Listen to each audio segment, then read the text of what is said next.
দুনিয়ার আদালত, দুনিয়ার বিচারালয়ের মধ্যে ইনসাফ নাই, ন্যায় বিচার নাই।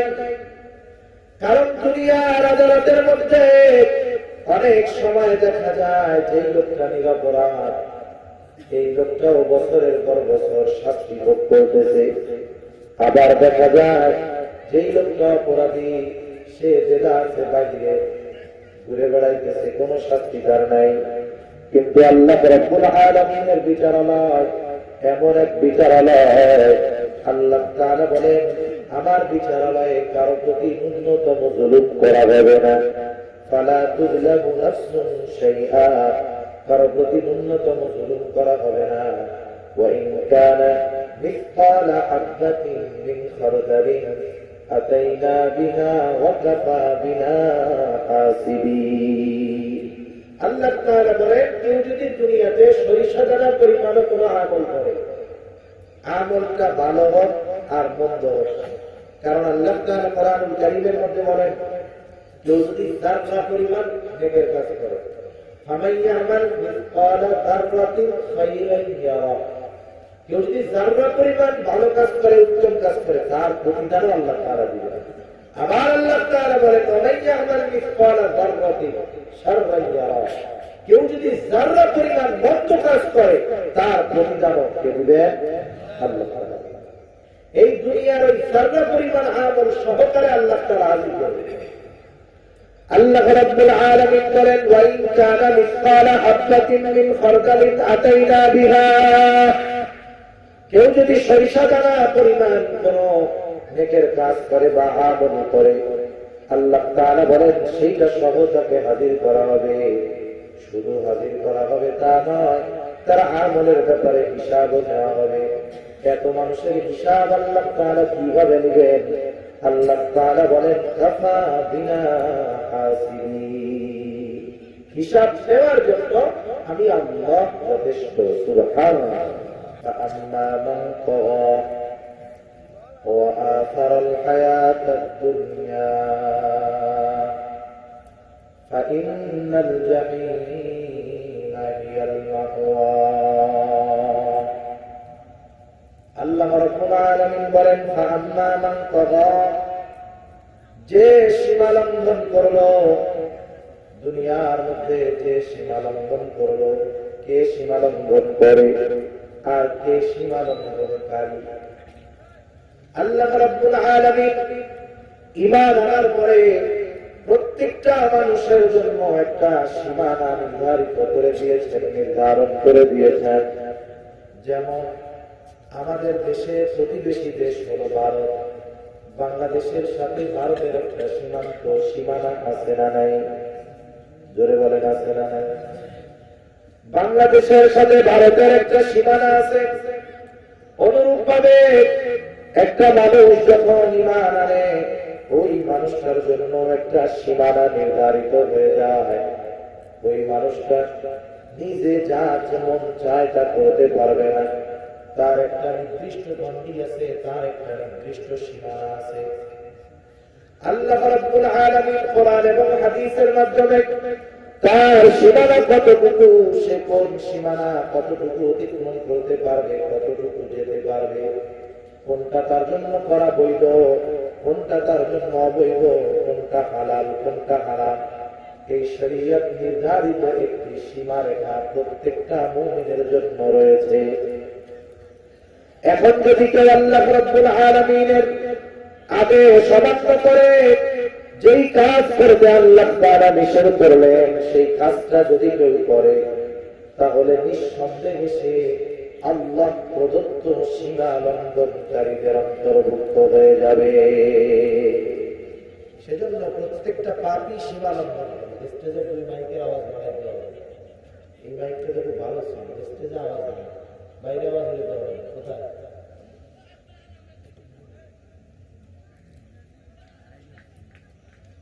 তাহলে প্রত্যেকটা পাপ হলো সীমা লঙ্ঘন। প্রত্যেকটা পাপ কি বলেন? সীমা লঙ্ঘন। সীমা লঙ্ঘনকারী হলো পাপী। তার মানে যেই ব্যক্তি সুদ খায়, সে শুধু পাপ করে তা নয়, সে আল্লাহ রাব্বুল আলামিনের প্রদত্ত সীমা লঙ্ঘন করে। যে সুদ খায় সে শুধু পাপ করে তা নয়, বরং সীমা লঙ্ঘন করে। যে মিথ্যা বলে সে সীমা লঙ্ঘনকারী, পর্দা করে না সীমা লঙ্ঘনকারী, নামাজ পড়ে না সীমা লঙ্ঘনকারী, হারাম হালালের যাচাই বাছাই নাই সীমা লঙ্ঘনকারী, মানুষের উপরে জুলুম করে, মানুষের হক নষ্ট করে, মা বাবার হক আদায় করে না সীমা লঙ্ঘনকারী। এক কথা, যেই মানুষগুলা পাপের মধ্যে জড়ায় গেছে, আল্লাহ রব্বুল আলামিনের ভাষায় প্রত্যেকটা মানুষ হলো সীমা লঙ্ঘনকারী। আল্লাহ প্রদত্ত সীমা সে লঙ্ঘন করেছে। এখন বলেন, আপনি আমি যদি অবৈধভাবে আল্লাহ অবৈধভাবে আমি আপনি যদি আমার দেশের কোন সীমা লঙ্ঘন করি পাসপোর্ট ভিসা ছাড়া, এটা অপরাধ নাকি অপরাধ নয়? যদি বলেন অপরাধ নাকি অপরাধ নয়? অপরাধ নিঃসন্দেহ। তাহলে এটাকে সীমা যদি কেউ লঙ্ঘন করে, ভারতীয় সীমানা যদি কেউ অন্যায়ভাবে প্রয়োগ করে, ভারতের যে সীমান্ত রক্ষী বাহিনী আছে বিএসএফ, সে তো তার উপরে গুলি ছুড়বে। এখন যদি আমাদের দেশ থেকে জিজ্ঞাসা করা হয় যে আমাদের নাগরিককে কেন হত্যা করা হলো, সে তখন কারণ দেখায় বলবে যে আপনার দেশের নাগরিক বিনা অনুমতিতে অবৈধভাবে আমার দেশে প্রবেশ করার কারণে তার উপরে অত্যাচার গুলি চালানো হয়েছে।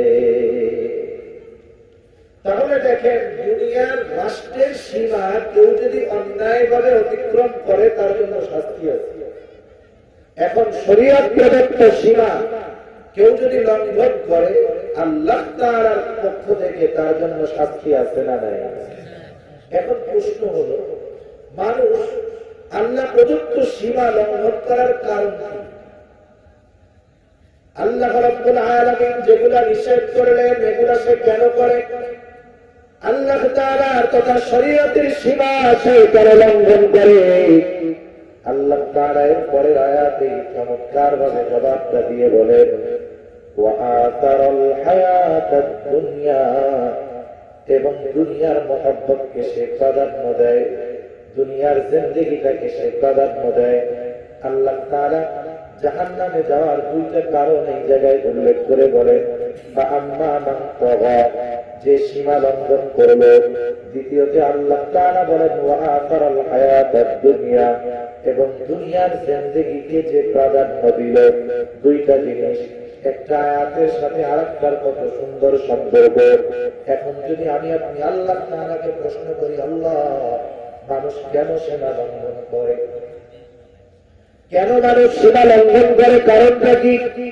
কোরআনুল কারীম হলো এমন এক কিতাব, যেই কিতাব তিলাওয়াত করে যদি মানুষ বুঝে বুঝে তিলাওয়াত করতে পারে, যেই পাঠক কোরআন বুঝে বুঝে তিলাওয়াত করতে পারবে, যদি তিলাওয়াত করার সময় তার অন্তরের মধ্যে হাজারো লক্ষ কোটি কোটি প্রশ্ন উদিত হয়, ওই পাঠক যদি পূর্ণাঙ্গ কোরআন তিলাওয়াত করে বুঝে বুঝে, তাহলে ওই কোটি প্রশ্নের জবাব কোরআন থেকেই সে পেয়ে যাবে। কোটি প্রশ্নের জবাব, যত প্রশ্ন আসুক অন্তরের মধ্যে, সব প্রশ্নের জবাব কোরআনুল কারীমেই আল্লাহ তাআলা দিয়ে দিয়েছেন। সুবহানাল্লাহ। এখন যদি আমরা জিজ্ঞাসা করি, আল্লাহ, মানুষ যে সীমা লঙ্ঘন করে কেন করে? এই কথাটাই কেমন জানি আল্লাহ তাআলা বলেন দুনিয়ার মহব্বতের কারণে করে। আর রাসূল আকরাম সাল্লাল্লাহু আলাইহি ওয়াসাল্লাম বলেন, হুব্বুদ দুনিয়া রাসূ কুল্লি খাতিআ, দুনিয়ার মহব্বত সকল গুনাহের মূল। তার মানে বোঝা গেল, মানুষ সীমা লঙ্ঘন করে তথা পাপাচারের সাথে জড়ায়, এর কারণ হলো দুনিয়ার মহব্বত। দুনিয়ার মহব্বত যার যত বেশি, দুনিয়ার সম্পদ, দুনিয়ার ক্ষমতা, দুনিয়ার চাকচিক্যতা, দুনিয়ার সুখ স্বাচ্ছন্দ্য, যার ওইটার প্রতি যত আগ্রহ বেশি, সে দেখবেন গুনাহ অপরাধের সাথে জড়ায় বেশি, ঠিক কিনা? সেজন্য আমরা সীমা লঙ্ঘন করব না, কোন পাপের কাছে যাব না, নেকের কাজ ছাড়ব না। এরপর পরই আল্লাহ রাব্বুল আলামিন আবার বলেন, ওয়া আম্মা মান খাফা মাকামা রাব্বিহি ওয়া নাহান নাফসা আনিল হাওয়া, আল্লাহ রাব্বুল আলামিন বলেন, ওয়া আম্মা মান খাফা মাকামা রাব্বি, যে তার রবের সামনে দণ্ডায়মান হওয়াকে ভয় করে, যার চিন্তাইটা থাকে যে আমার দুনিয়াটা শেষ নয়, একদিন আমাকে আমার আল্লাহ তাআলার সামনে হিসাবের জন্য দাঁড়াতে হবে। দাঁড়াতে হবে না সবার? এমন কেউ আছে যে না হুজুর আর মরবে না, আল্লাহ তাআলার সামনে তার আর দাঁড়ানো লাগবে না, এমন কেউ আছে? যারা বলেন আছে। প্রত্যেককেই আল্লাহ তাআলার সামনে দাঁড়াতে হবে। জীবনের সরিষা দানা পরিমাণ আমলেরও হিসাব আল্লাহ তাআলার কাছে দিতে হবে। কত কঠিন এক বিষয়। আল্লাহ রাব্বুল আলামিন আমার আপনার জিন্দেগীর প্রত্যেকটা বিষয়ের হিসাব দিবেন।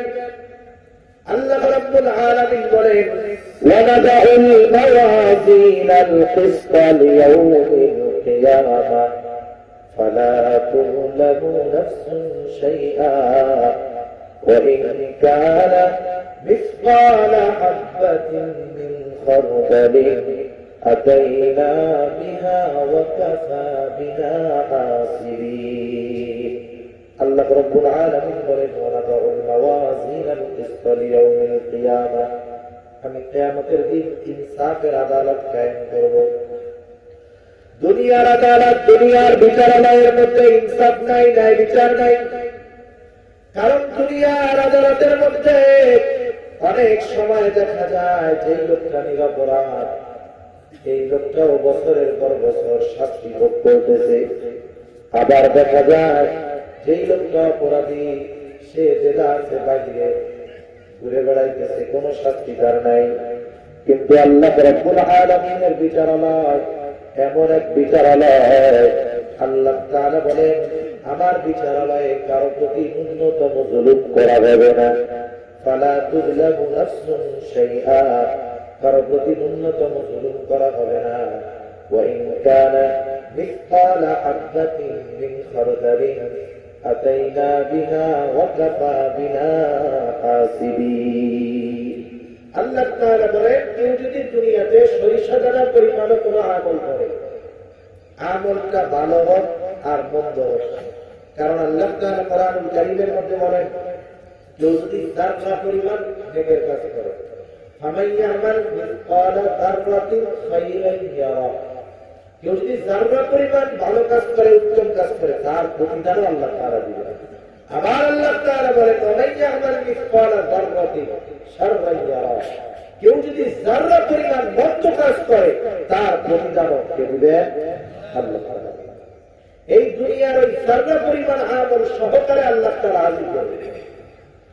আল্লাহ রাব্বুল আলামিন বলেন, ওয়া ইন কানা মিসকালা হাববাতিন মিন খারদালিন আতাইনা বিহা, কেউ যদি সরিষা দানা পরিমাণ কোন নেকের কাজ করে বা আমল করে, আল্লাহ তাআলা বলেন, সেইটা সহ তাকে হাজির করা হবে। শুধু হাজির করা হবে তা নয়, তার আমলের ব্যাপারে হিসাবও নেওয়া হবে। এত মানুষের হিসাব আল্লাহ তাআলা কিভাবে নেবেন?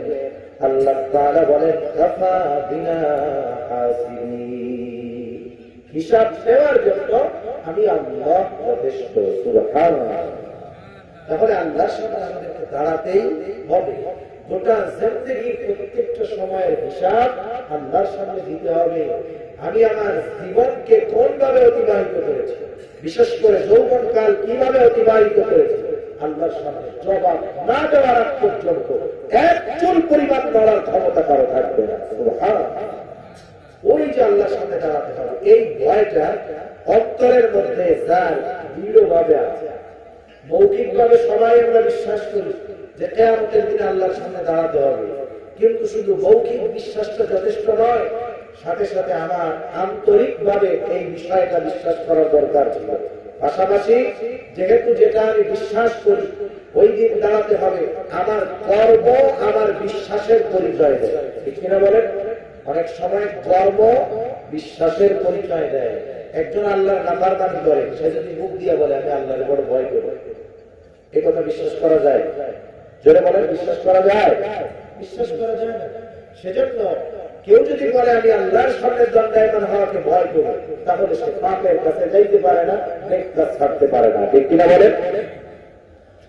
আল্লাহ রাব্বুল আলামিন সেই কথাই বলেন, আতাইনা বিহা ওয়া কাফা বিনা হাসিবিন, ওই সরিষাদানা আমল যদি কেউ করে থাকে সেটা সহ হাজির করা হবে, হিসাব গ্রহণ করা হবে। এজন্য আল্লাহ তাআলা বলেন ওয়া আম্মা মান খাফা মাকামা রাব্বিহি ওয়া নাহান নাফসা আনিল হাওয়া। আল্লাহ তাআলা বলেন যেই মানুষগুলা আল্লাহর সামনে দণ্ডায়মান হওয়াকে ভয় করে, কেন আল্লাহর সামনে দণ্ডায়মান হওয়াকে তারা ভয় করে? আবার আল্লাহ রাব্বুল আলামিন বলেন ওয়া নাহান নাফসা আনিল হাওয়া, তাদের মন যা চায় তারা তা করে না। আল্লাহর সামনে দণ্ডায়মান হওয়াকে ভয় করে, মন যা চায় তা করে না। কেন করে না? কারণ তাদের চিন্তা মন যা চায় তা করা যাবে না, বরং আল্লাহ তাআলা যা চায় সেটাই করতে হবে।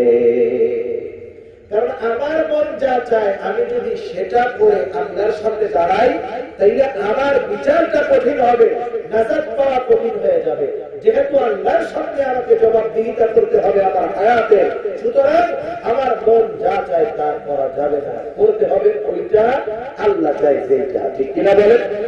এজন্য কিছু মানুষ দুনিয়ার মহব্বতে একবারে পাপের সাগরে হাবুডুবু গেছে।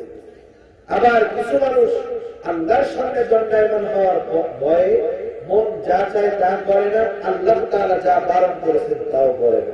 কারণ সে চিন্তা করে যে আমার আল্লাহর সামনে আমার জিন্দেগির হিসাব দিতে হবে, আমার আল্লাহর সামনে আমার জবাবদিহিতা করতে হবে।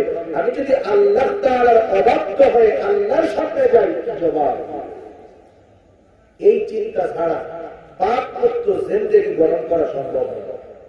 দুনিয়ার মধ্যেও খেয়াল করে, যখন কোন দেশ কোন জাতীয় অবস্থা এমন হয় যে অপরাধ করলে জবাবদিহিতা নাই, অন্যায় করলে অন্যায়ের কোন জবাবদিহিতা নাই, ওই সমাজে ওই দেশে ওই জাতির মধ্যে অপরাধ প্রবণতা বাড়ে না কমে? বলেন তো।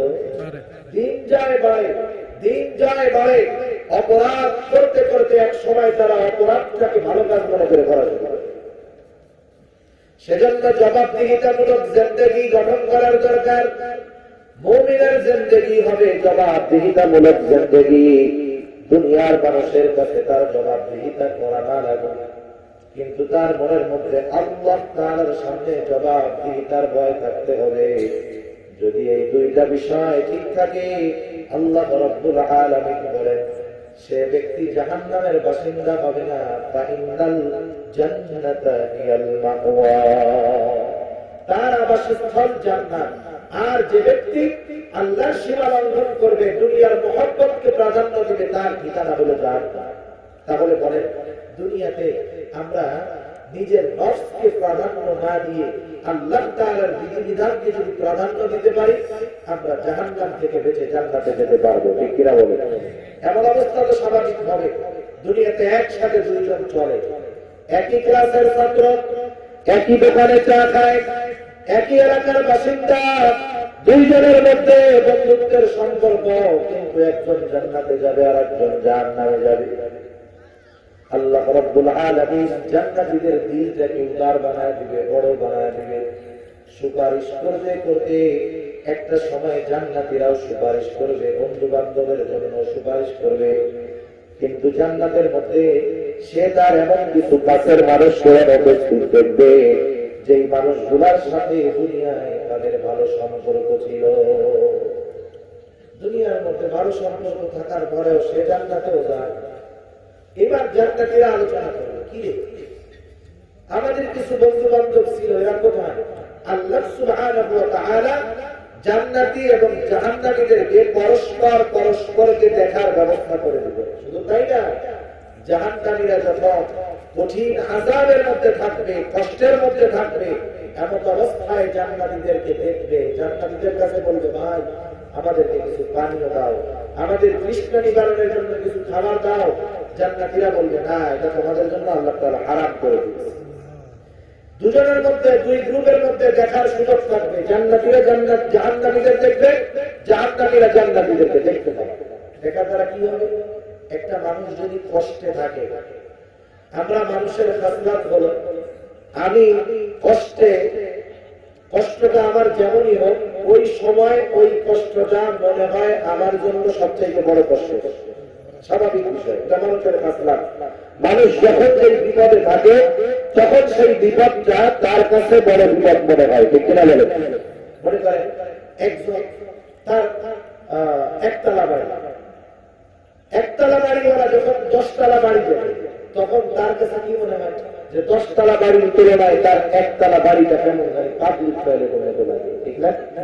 কিন্তু সে যদি উপরে নজর না দিয়ে নিচের দিকে নজর দেয় যে আমার তো আল্লাহ তাআলা একতলা বাড়ি দিয়েছে, কিন্তু চট্টগ্রাম শহরের ফুটপাতে কত মানুষ বস্তির মধ্যে শুয়ে আছে, ঘুমানোর জায়গা নাই, গায়ে কম্বল নাই, কাঁথা নাই, বৃষ্টি হইলে বাড়িতে ভিজে, আর আল্লাহ তাআলা আমার কত সুন্দর একটা আবাসস্থল দিয়েছে। বলেন তো, সে যখন নিচের দিকে তাকাবে তার ওই একতলা বিল্ডিং তার কাছে রাজপ্রাসাদ মনে হবে, ঠিক কিনা? আবার যখন সে উপরের দিকে তাকাবে, একই অবস্থা থেকে যখন উপরের দিকে নজর দিবে তার কাছে একতলা বিল্ডিং পাবলিক টয়লেট মনে হবে। অনুরূপভাবে জাহান্নামীরা যখন জাহান্নামের মধ্যে থাকবে, জান্নাতীদেরকে যখন দেখতে পাবে, একে তো জাহান্নামের কষ্ট, দ্বিতীয়ত যখন দেখতে পাবে তার আত্মীয় স্বজন, তার বন্ধু বান্ধব তারা জান্নাতে এত নাজ নেয়ামতের মধ্যে আছে, ওই দৃশ্য দেখার পর ওই জাহান্নামের শাস্তির তীব্রতা আরো বেশি বেড়ে যাবে। শারীরিক কষ্টের চাইতে মানসিক কষ্টটা আরো বেশি পীড়াদায়ক। জাহান্নামীরা যখন দেখবে জান্নাতীরা দোস্ত, বন্ধু, কাছের মানুষ, ওরা জান্নাতে, আমি জাহান্নামে, তখন শাস্তি যা হবে ওই দৃশ্য দেখার পরে শাস্তির তীব্রতা আরো বেশি অনুভব হয়। যেমন মনে করেন আপনি যদি কোন জায়গায় আঘাতপ্রাপ্ত হন, কারো দ্বারা কোনো কষ্ট পান, আপনি যদি জানেন যে আমাকে এই কষ্টটা একজন অপরিচিত মানুষ দিয়েছে, যাকে চিনি না, আপনি বিষয়টা স্বাভাবিক নেবেন। কিন্তু ওই কষ্টটা যদি আপনার বন্ধু দেয়, আপনার পরিবারের কেউ দেয়, আঘাতের মাত্রা একই হতে পারে, কিন্তু ব্যক্তিবিদ্ধ হওয়ার কারণে এই কাছের মানুষের আঘাত ওই দূরের মানুষের আঘাতের চাইতে 100 গুণ বেশি পীড়াদায়ক হবে, ঠিক কিনা বলে? তখন কি বলবে? মায়ের দিছিল, অন্য কেউ দিলে এক কথা ছিল, ও যে কষ্টটা দিল এটা তো আর সহ্য করা যাবে। সেজন্য জাহান্নামীরা জান্নাতীদেরকে দেখার পর তাদের মানসিক পীড়া আরো বেড়ে যাবে, শাস্তির তীব্রতা আরো বেশি অনুভব হবে। আবার যখন জান্নাতীরা জাহান্নামীদেরকে দেখবে, যেমন একতলা বাড়িওয়ালা সে যদি বস্তির মানুষের দিকে তাকায়, একতলা বাড়িটা তার জন্য বড় আরামের জায়গা মনে হয়। আল্লাহ তাআলার প্রশংসা, নিয়ামতের কৃতজ্ঞতা সে প্রকাশ করে, বলে আলহামদুলিল্লাহ, আল্লাহ তাআলা ওই লোকগুলোর তুলনায় আমাকে অনেক অনেক বেশি ভালো রেখেছে। জান্নাতীরা যখন ওই জাহান্নামীদেরকে দেখবে, কাছের মানুষগুলো জাহান্নামের কঠিন শাস্তি ভোগ করতেছে, জান্নাতীরা ওই দৃশ্য দেখার পর জান্নাতের নিয়ামতের অনুভব, আল্লাহ তাআলার কৃতজ্ঞতা আরো বেশি বেশি তারা করতে থাকবে। যাই হোক, এই দৃশ্য দেখার পর জান্নাতীরা পরস্পর বলবে, অনেক সময় আমরা আলোচনা করি না যে এক জায়গায় একটা ঘটনা ঘটছে, একজন আর একজনে জিজ্ঞাসা করে, কি ভাই এই কাজটা কেন হইল, ওইখানে এই ঘটনাটা কেন ঘটছে, জিজ্ঞাসা করে না? ওরা মারামারি করলো কারণ এই কোন বিষয়ের কারণে মারামারি করছে, এটা জিজ্ঞাসা করে পরস্পর। যখন দুইজনের কেউ জানে না, দুইজন গিয়া ওই কাছে গিয়ে জিজ্ঞাসা করে, কি ভাই তোমরা দুইজনে এমন কাজ করলা কেন, মারামারি করলা কেন, কোন কারণে করলা? তখন তারা জবাব দেয় যে ভাই আমরা আমাদের মধ্যে জ্ঞান জাত মারামারি ভাই বিষয়টা এই এই কারণে হয়েছে, বলে না এরকম? জান্নাতীরা পরস্পর তাদের অবস্থা দেখে জিজ্ঞাসা করবে। আল্লাহ তাআলা সেই কথা কোরআনুল কারীমের মধ্যে বলেন, ফি জান্নাতিন ইয়াতাসাআলুনা আনিল মুজরিমিন। আল্লাহ রাব্বুল আলামিন বলেন, জান্নাতীরা জান্নাতের মধ্যে পরস্পর মুজরিম পাপীদের ব্যাপারে, জাহান্নামীদের ব্যাপারে জিজ্ঞাসা করবে যে তারা কেন জাহান্নামে গেল, তারা জাহান্নামে যাওয়ার কারণ কি? আমরা তো দুনিয়ায় একসাথেই চলতাম, একই ক্লাসের ছাত্র, একই এলাকার লোক, আজকে আমরা জান্নাতে ও কেন জাহান্নামে? এই বিষয়গুলা পরস্পর আলোচনা করতে থাকবে। এইবার একটা সময় আল্লাহ রাব্বুল আলামিন তাদের সাথে কথোপকথনের ব্যবস্থা করে দিবে। এইবার জান্নাতীরা এসে জাহান্নামীদেরকে বলবে, মা সালাকাকুম ফি সাকার। আয়েশা জিজ্ঞাসা করবে, জাহান্নামীরা তোমরা জাহান্নামে আসলা কোন কারণে? কোন জিনিস তোমাদেরকে জাহান্নামে আনলো? দুনিয়ায় তো একসাথে ছিলাম, আজকে আমরা জান্নাতে, তোমরা কেন জাহান্নামে? তোমরা জাহান্নামে আসার কারণ কি? এইবার জাহান্নামীরা তাদের জাহান্নামে যাওয়ার কারণ বর্ণনা করবে। এই সূরার মধ্যে জাহান্নামীরা তাদের জাহান্নামে যাওয়ার 4টি কারণের কথা উল্লেখ করেছে। কয়টি কারণ? জোরে বলেন, কয়টি? কথা বুঝতেছেন আপনারা? কথা বোঝা যায়? আমার কথা বলতে কষ্ট হচ্ছে, আপনারা তো বুঝতেছেন আলহামদুলিল্লাহ। তাহলে আপনারা বুঝলে কষ্টটা একটু কম মনে হবে, একটু জবাব দেবেন। কয়টি কারণ বর্ণনা করেছে জাহান্নামীরা? 4টা কারণ। জাহান্নামীদেরকে জিজ্ঞাসা করা হলো, মা সালাকাকুম ফি সাকার, কোন জিনিস তোমাদেরকে জাহান্নামে আনলো? জাহান্নামীরা তাদের জাহান্নামে যাওয়ার 1 নম্বর কারণ বলে, ক্বালু লাম নাকু মিনাল মুসাল্লিন। তারা প্রথম কারণ হিসাবে বলল যে আমরা মুসল্লি ছিলাম না। আমরা কি ছিলাম না? মুসল্লি ছিলাম না। আর একটা প্রশ্ন আসতেও পারে, নাও আসতে পারে। এই প্রশ্ন আপনারা করবেন না, আপনারা তো মুমিন বান্দা। কিন্তু এখানে যে প্রশ্নটা আছে এটা নাস্তিকরা করতে পারে। যে নাস্তিকরা বলতে পারে কোরআন নাযিল হয়েছে 1,500 বছর আগে, এখনো মানুষ চূড়ান্ত ভাবে জান্নাত জাহান্নামে যায় না, তাইলে জান্নাতি আর জাহান্নামীদের মধ্যে কথাবার্তা কেমন হবে? প্রশ্ন আছে না? মুমিন প্রশ্ন করবে না, কারণ কোরআনের মধ্যে যা কিছু আছে আছে, মুমিন এই ব্যাপারে কোনো সন্দেহ পোষণ করে না। কারণ আল্লাহ তাআলা কোরআনুল কারীমের প্রথমেই বলছেন, যালিকাল কিতাব লা রাইবা ফীহি হুদাল লিল মুত্তাকিন। কিতাবের মধ্যে কোনো প্রকার সন্দেহ সংশয় নাই, এর অবকাশও সংশয় করার কোনো সুযোগ নাই। এটা মুত্তাকিনদের জন্য পথ প্রদর্শক। যারা মুত্তাকি পরহেজগার হবে তারা কোরআনের কোন বিষয়ে ন্যূনতম সংশয় সন্দেহ পোষণ করতে পারে। কিন্তু নাস্তিকরা জিজ্ঞাসা করে যে আপনারা যে কোরআনে আছে যে জান্নাতি আর জাহান্নামীদের মধ্যে কথোপকথন হবে, সেই এখনো তো জান্নাত জাহান্নামে সবাই যায় না, এই কথাবার্তা কেমনে হইল?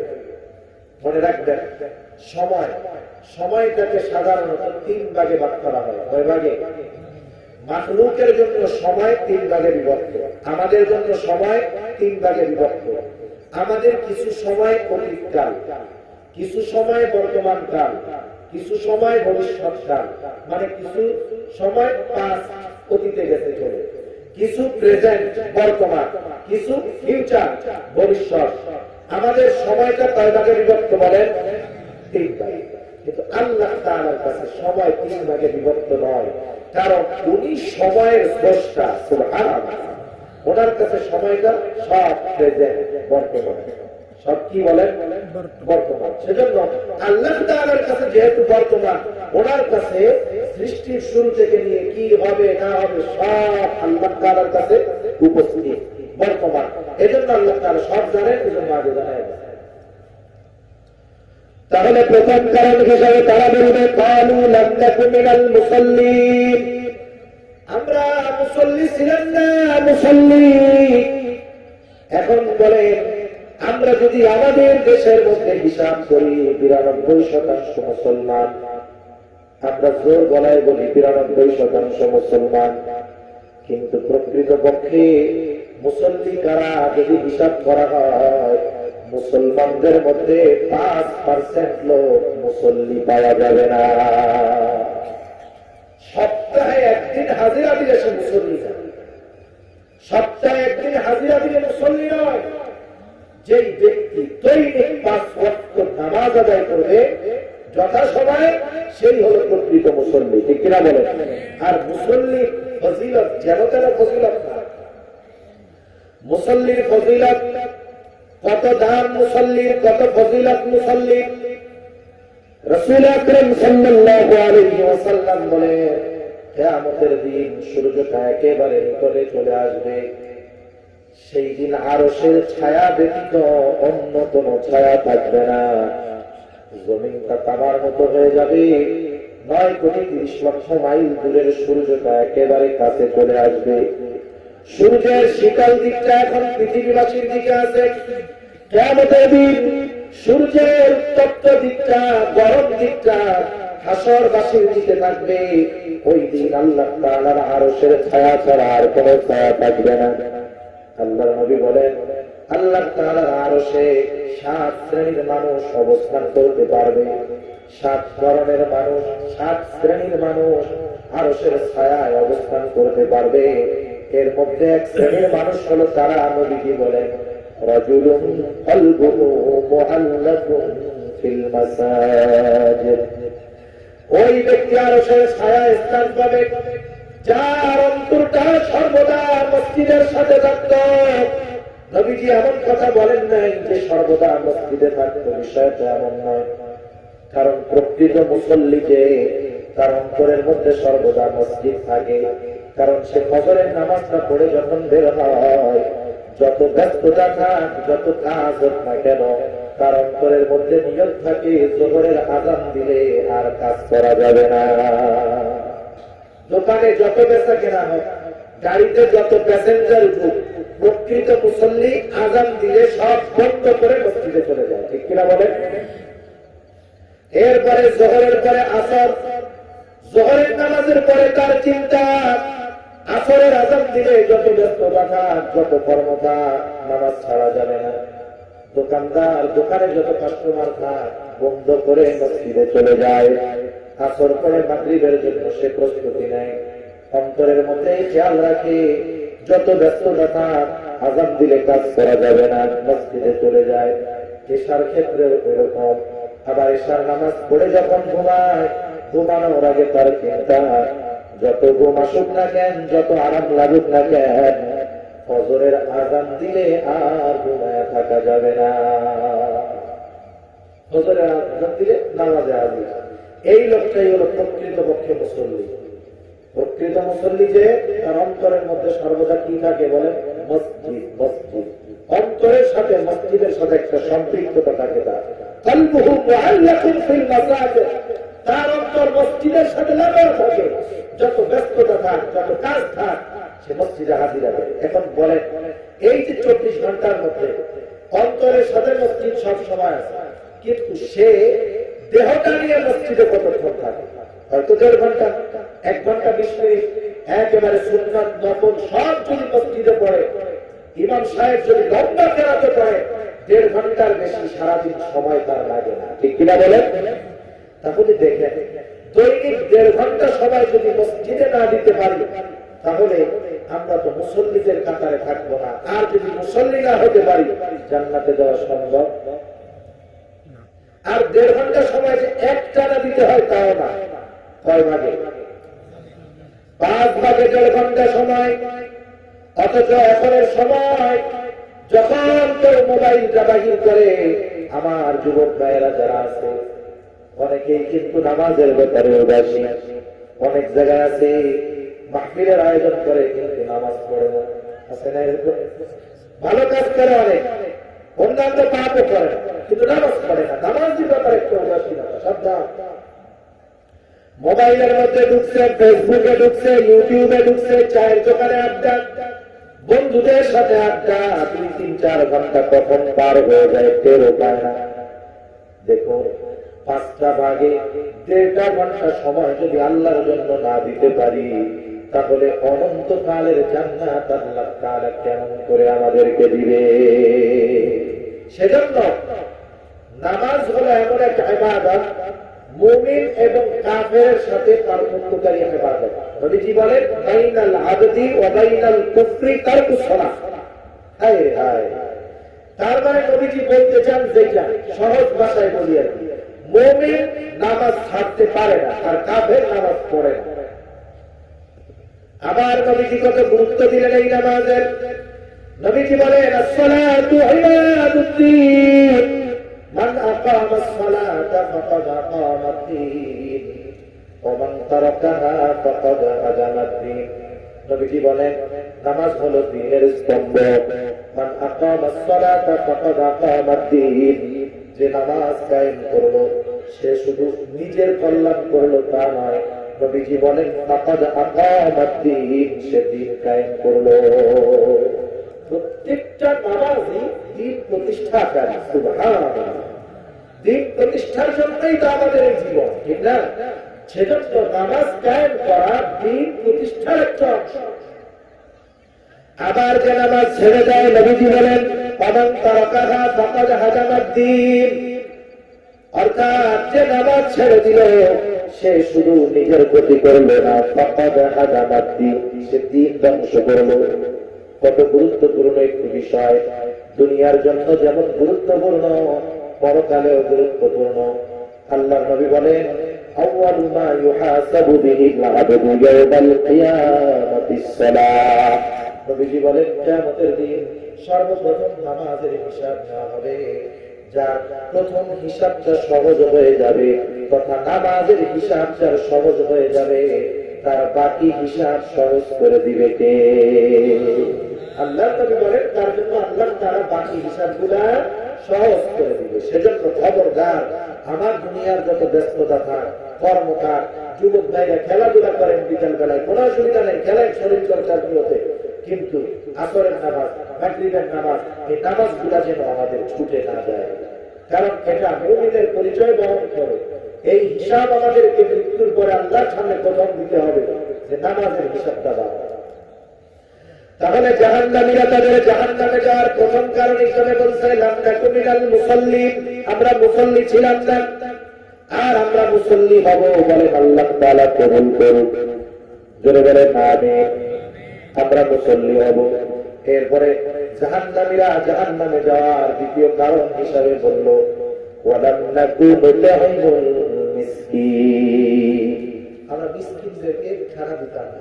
অর্থ হলো নিজেরাও খাবার দিতাম না, আর একজনকেও মিসকিনদের খানা প্রদানে উৎসাহিত করতাম, বরং নিরুৎসাহিত করতাম।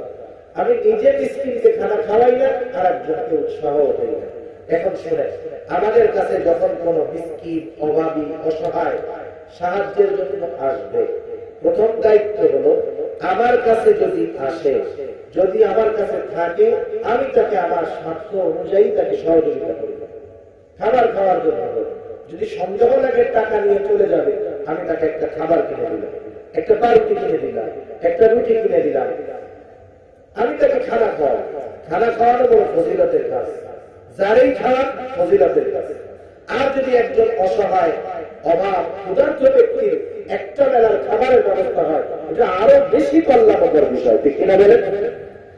কারণ রাসূলুল্লাহ সাল্লাল্লাহু আলাইহি ওয়াসাল্লামের কাছে এসে একজন প্রশ্ন করছে যে ইসলামের মধ্যে উত্তম কর্ম কোনটা? নবীজি বললেন তুতাইমুত তাআম ওয়া তাকরাউস সালাম আলা মান আরাফতা মান লাম তারিফ। নবীজি বলেন তুমি মানুষকে খানা খাওয়াইবা, আর পরিচিত অপরিচিত মানুষকে বেশি বেশি সালাম দিবা। এখানে নবীজি সাধারণ কোন মানুষের নির্দিষ্ট করে কোন মানুষের উল্লেখ করেন নাই, এমনটা বলেন নাই শুধু গরিবকে খাওয়াবা, মিসকিনকে খাওয়াবা, বরং নবীজি বললেন সব মানুষকে বেশি বেশি খানা খাওয়াইবা এবং পরিচিত অপরিচিত সবাইকে সালাম দিবা। এখন এই খানা খাওয়ানোটা যদি একজন মিসকিন, অসহায় ব্যক্তিকে খাওয়ানো হয়, বলেন তো ফজিলত বেশি হবে নাকি কম হবে? সেজন্য আমরা খানা খাওয়াবো মিসকিনদের। এক নাম্বার, যদি নিজের সামর্থ্য থাকে, যদি নিজের কাছে না থাকে, আমি এই গরিব মানুষ যাদেরকে ফিরাইয়া দিব, উত্তম ব্যবহারের মাধ্যমে ফিরাইয়া দিব। আল্লাহ তাআলা রাসূল আকরাম সাল্লাল্লাহু আলাইহি ওয়াসাল্লামকে সূরা দুহার মধ্যে তিনটা বিশেষ নিয়ামতের কথা উল্লেখ করার পর তিনটা আদেশ করেছেন। এর মধ্যে একটা আদেশ ওয়া আম্মাস সাইলা ফালা তানহার, কেউ যদি কিছু চায়, সে জানতে চান আর সহযোগিতা চান, কি করা যাবে না? ধমক দেওয়া যাবে না। সেজন্য আমার কাছে যখন কোন ভিক্ষুক চায়, কিছু চায়, আমি না দিতে পারলেও তাকে উত্তম ব্যবহারের মাধ্যমে ফিরাবো। রাসূলুল্লাহ সাল্লাল্লাহু আলাইহি ওয়াসাল্লামের কাছে যখন কোন সাহায্য প্রার্থী আসতো, তিনি কি করতেন? প্রথমে তো নিজের কাছে থাকলে নিজে দিতেন, দ্বিতীয়ত যদি না থাকতো উত্তম কথার মাধ্যমে ফিরে দিতেন। বলতেন যে শোনো, এখন তো নাই, তুমি যদি সামনে আবার আসো তাহলে তুমি আমার বাড়িতে আসবা, ইনশাআল্লাহ আমি দিব। তৃতীয়ত, যদি সাহাবারা উপস্থিত থাকতো তাইলে রাসূলুল্লাহ সাল্লাল্লাহু আলাইহি ওয়াসাল্লামের কাছে না থাকলেও তিনি বলতেন, এই তোমাদের কারো কাছে যদি এই লোকটাকে সাহায্য করার মতো কিছু থাকে তাহলে তোমরা তাকে একটু সাহায্য করো। আমরা ওই আমলগুলা করব। কেউ যদি কিছু চায়, কাজ হবে কয়টা? তিনটা। এক নাম্বার, নিজের কাছে থাকলে সামর্থ্য অনুযায়ী তাকে দিব। দুই নাম্বার, নিজের কাছে নাই, বন্ধু আছে পাশে, ওরে বলবো ভাই 5টা টাকা দাও, 10টা টাকা দাও। তাহলে কি হবে? আমার এই অনুরোধের কারণে, সুপারিশের কারণে সে টাকা দিয়ে সওয়াব পাইল, আমি শুধু এতটুকু বলে সওয়াব পেয়ে যাব। কিন্তু আমাদের হাসনাত কি? নিজের পকেটে আছে, চায়, দেয় না। পাশের থেকে বন্ধু দিতে গেলে বলে ধরবে, ওরে না দিয়ে আমার একটা সাবান আছে না নাই? এই ক্যারেক্টার হলো কাফেরদের ক্যারেক্টার, জাহান্নামীদের ক্যারেক্টার, জাহান্নামীদের চরিত্র। সুতরাং নিজে যদি নাও দিতে পারি, আরেকজনকে উৎসাহ প্রদান করবো, ভাই আপনি দেন, আপনি দেন, আপনার কাছে আছে, দেন। আর তৃতীয়ত, যদি নিজে না দিতে পারি, আশেপাশে কেউ না থাকে, তাহলে উত্তম কথার দ্বারা তাকে আমরা ফিরাই দিই। কারণ আল্লাহ রাব্বুল আলামিন কোরআনুল কারীমে জানায় দিয়েছেন, আল্লাহ রাসূল হাদিসের মধ্যে বলেছেন, উত্তম কথাও সদকা। সুবহানাল্লাহ। সেজন্য জাহান্নামীরা তাদের জাহান্নামে যাওয়ার দ্বিতীয় কারণ হিসাবে বলবে, ওয়ালাম নাকুনু তু'ইমুল মিসকিন, আমরা মিসকিনদেরকে খানা প্রদান করতাম না, খানা প্রদানে নিরুৎসাহী ছিলাম, নিজেও অপরকেও নিরুৎসাহ করতাম। এইবার তৃতীয় কারণ হিসাবে বলবে, তারা বলবে, ওয়াকুন্না নাকুযু মা'আল খায়িদিন, আমরা এমন মজলিসের মধ্যে বসতাম, অকল্যাণকর মজলিসের মধ্যে আমরা আমাদের সময়কে অতিবাহিত করতাম। অকল্যাণকর মজলিস কি? গীবতের মজলিস, পরনিন্দার মজলিস, একবারে গুনার মজলিসের মধ্যে বসে আমরা আমাদের সময়টাকে অতিবাহিত করি। যেই মজলিসগুলোর মধ্যে দিন বিরোধী কাজ হয়, ইসলাম বিরোধী কাজ হয়, এই ধরনের মজলিসগুলো আমরা সময় দিতাম। বলেন, এই ধরনের মজমা, এই ধরনের মজলিস আমাদের দেশে আছে না নাই? প্রায় জায়গায়, বাজারে, চায়ের দোকানে যেই মজমাগুলা হয়, এই মজমার মধ্যে দুনিয়ার কল্যাণকর কোনো বিষয় নাই, বরং অধিকাংশ মজলিসগুলোর মধ্যে গীবত, পরনিন্দা, সরকারকে গালাগালি, অমুক দল অমুক হুজুর রেগে যায়, অমুক দল আরেকজন রেগে যায়। এই চার প্রকারের মজলিসগুলোর মধ্যে এই ধরনের কাজবাজি হয়, ঠিক কিনা বলেন? এই ধরনের মজলিসে সময় ব্যয় করা যাবে না। যে মজলিসে গোনা, ওই মজলিসে আমরা নাই। আমরা তো বেশি বেশি করে দ্বীনি মজলিসগুলোর মধ্যে বসবো, কিন্তু আমরা দ্বীনি মজলিস ছেড়ে দিয়ে এই দুনিয়াবী মজলিসের মধ্যে বসে নিজে গোনা করতেছি, আর একজনের দিয়ে গোনা করাচ্ছি। এজন্য হাকিমুল উম্মাহ আশরাফ আলী থানভী রাহমাতুল্লাহি আলাইহি এই ধরনের মজমাগুলায় বসতে মানা করছেন। এমনকি তিনি বলছেন যে যখন তোমরা কোনো মজলিসে বসবা, খবরদার তোমরা অনুপস্থিত কোন ব্যক্তির প্রশংসা করার দরকার নেই। মজলিসের মধ্যে আপনি একজন মুমিনের অনুপস্থিতিতে দোয়া করবেন, এটা এক মুমিনের অপর মুমিনের উপরে হক, যে এক মুমিন অপর মুমিনের উপস্থিত অনুপস্থিত সর্ব অবস্থায় তার জন্য কল্যাণ কামনা করবে। এটা আরেক মুমিন ভাই আমার কাছে প্রাপ্ত, আমি দোয়া করবো, আমার বন্ধু বিদেশে থাকে, আমার জায়গায় আমি দোয়া করবো, আল্লাহ আমার এই দোস্ত ইমানদার এমন দেশে থাকে, আল্লাহ আপনি তাকে ইমানের উপরে রেখে, নেকামলের উপরে রেখে। এলাকার মুমিনদের জন্য দোয়া করবো, আল্লাহ আমার প্রত্যেকটা মুমিন ভাইকে আপনি সঠিক পথের উপরে রাখেন। এই দোয়া করা দরকার। আমি যদি একজনের জন্য করি, আর একজন আমার জন্য এই দোয়াগুলো করবে।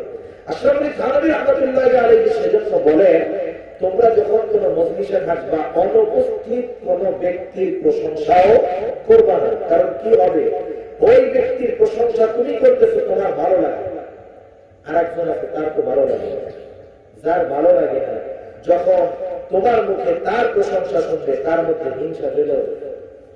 এবার ওরারে ভাই এত ভালো করেন না, ওনার ব্যাপারে কত কিছু জানি, আর একজন একটু পিন মারবে, দোস্ত কি জানো বলো তো, শুরু হয়েছে।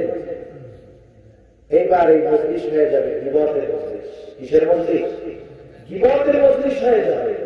কত প্রকার গুনার কথা বলা হবে এখানে, তার অথচ দেখেন একজনের মধ্যে যেই দোষ আছে আমরা তো গীবত করার সময় যদি কেউ থামায় দেয় যে গীবত কেন করতেছো, বলে আরে না ও তো দোষ এটা করে এই জন্যই করতেছে, মিথ্যা কথা বলতেছে, এরকম বলে কি বলে না? দেখেন একজনের মধ্যে যেই দোষ আছে এই দোষটা থাকার পরেও তার উপস্থিতিতে ওই দোষের আলোচনা করা এটা গীবত। কিন্তু যদি এমন হয় আপনি একজনের কাছে বিচার দিচ্ছেন যে তার দোষটা এই বিচারক যার কাছে বলতেছেন এই দোষ থেকে সে তাকে ফেরাতে পারে, তখন যদি আপনি তার কাছে ওই ব্যক্তি অনুপস্থিত থাকার পরেও দোষের কথা বলেন তাহলে অসুবিধা নেই। তিন বন্ধু এক জায়গায় বসলেন, আর একজন খারাপ লোক, আপনাদের তিন বন্ধু পাক্কা নিয়ম যে আপনারা তিনজন যদি প্রচেষ্টা করেন তাহলে তাকে ওই পাপ থেকে ফিরাতে পারে, এজন্য আলোচনা করতেছে যে দোস্ত অমুকেতে এই কাজগুলা করে আমাদের তাকে ফিরানোর দরকার, কি করা যায়? আপনি তার সংশোধনের নিয়তে বললেন এটা ভালো কাজ, কিন্তু যদি সংশোধনের নিয়তে নয় হিংসার কারণে মজার কারণে মজলিস জমানোর জন্য যদি কারো দোষটি বলেন নিঃসন্দেহে গীবত। আর আল্লাহর নবী বলেন আল গীবাতু আশাদ্দু মিনাজ জিনা, জিনার চাইতে জঘন্য কাজ হলো গীবত করা। আমাদের দুনিয়াবি মজলিসগুলোর মধ্যে অধিকাংশ ক্ষেত্রে এই গীবত আছে না নাই? কেউ কিন্তু এটা পছন্দ করে না। আল্লাহ রাব্বুল আলামিন বলেন আইয়ুহিব্বু আহাদুকুম আন ইয়াকুলা লাহমা আখিহি মাইতান ফাকারিহতুমু, তোমাদের মধ্যে কেউ কি তোমাদের মৃত ভাইয়ের গোশত খাওয়াকে পছন্দ করবে নাকি? বরং তো এটা কেউ পছন্দ করে নাকি? তাহলে দেখেন কেউ যখন গীবত করে সে কেমন যেন তার মৃত ভাইয়ের গোশত খায়। সেজন্য এমন ধরনের কোন মজলিসের মধ্যে আমরা বসবো, ওরা ওই ধরনের মজলিসগুলোর মধ্যে সময় কাটাইত। এই যে প্রথম তিনটা কারণ জাহান্নামীরা বর্ণনা করলো, তারা নামাজি ছিল না, মুসল্লি ছিল না, মিসকিনদেরকে খানা দিত না, দুনিয়াবি এই ধরনের মজলিসগুলোর মধ্যে বসতো। এই অভ্যাসটা মুমিনদের মধ্যেও আছে না নাই? বেনামাজি মুমিন আছে না নাই?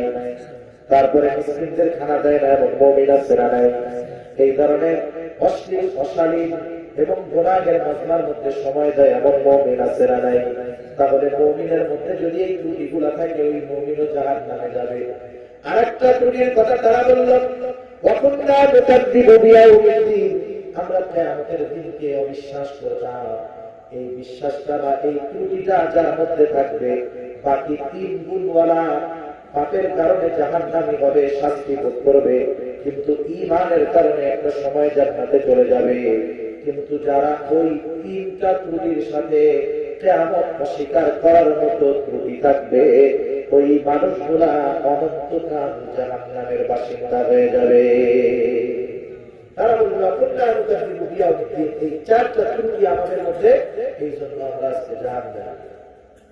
এভাবে জিন্দেগি চলতেছে, গুনাহ করতেছি, নামাজ ছাড়তেছি, মিথ্যা প্রতিপন্ন করতেছি, মানুষের বিপদ করতেছি, কিয়ামতের প্রতি উদাসীন হয়ে আছি। হাত্তা আতানাল ইয়াকিন, হঠাৎ করে মৃত্যু চলে আসছে, আর নামাজি হওয়ার সুযোগ হয় নাই, মিসকিনকে খাবার দেওয়ার সুযোগ হয় নাই, দ্বীনের পথে ফিরে আসার সুযোগ হয় নাই, মৃত্যু হয়ে গেছে। এখন আমাদের এই পরিণতি, আল্লাহ বলেন ফামা তানফাউহুম শাফাআতুশ শাফিঈন, কোন সুপারিশকারী সুপারিশ তাদের জন্য গ্রহণ করা হবে না। এখন চিন্তা করে দেখেন এই দুনিয়াতে আমরা যদি মন্দ কাজ ত্যাগ না করতে পারি, মানুষ দুনিয়ার কারণেই মূলত গুনার কাজ করে। যে সুদ খায় পরকালে চিন্তা করে খায় না, দুনিয়া আরামে টাকা ধরে খায়, অবৈধভাবে ঘুষ খায়, অবৈধ সম্পদ দখল দেয়, দুনিয়ার স্বাচ্ছন্দ্যের জন্যই করে। এজন্য আল্লাহ তাআলা বলেন যে সীমালঙ্ঘনকারী সীমালঙ্ঘন করার অন্যতম কারণ হলো দুনিয়ার মহব্বত। নবীজি বলেন হুব্বুদ দুনিয়া রাসূল কুল্লি খাতিয়া, দুনিয়ার মহব্বত সকল গুনাহের মূল। আর যেই লোকটা অবৈধ পথে সম্পদ উপার্জন করার সুযোগ থাকার পরেও কেন করে না? কারণ সে চিন্তা করে দুনিয়ায় করতেছি কিন্তু হিসাব দিতে হবে কার সামনে। সেজন্য সে মনের সাথে একটা লড়াই করে, নফস তাকে খারাপ করতে পারে কিন্তু সে আল্লাহর ভয় করে। সেজন্য আল্লাহর সামনে আমাদের দাঁড়ানোর চিন্তা থাকতে হবে। আর জাহান্নামীরা যে কারণগুলোর কারণে জাহান্নামী, ওই কারণগুলো আমাদের ত্যাগ করতে হবে। আল্লাহ রাব্বুল আলামিন আমাদের সবাইকে কথাগুলো বুঝবার, আমল করবার তৌফিক দান করুন। আমিন। ওয়া আখিরু দাওয়ানা আলহামদুলিল্লাহি রাব্বিল আলামিন। আসসালামু আলাইকুম ওয়া রাহমাতুল্লাহি ওয়া বারাকাতুহু।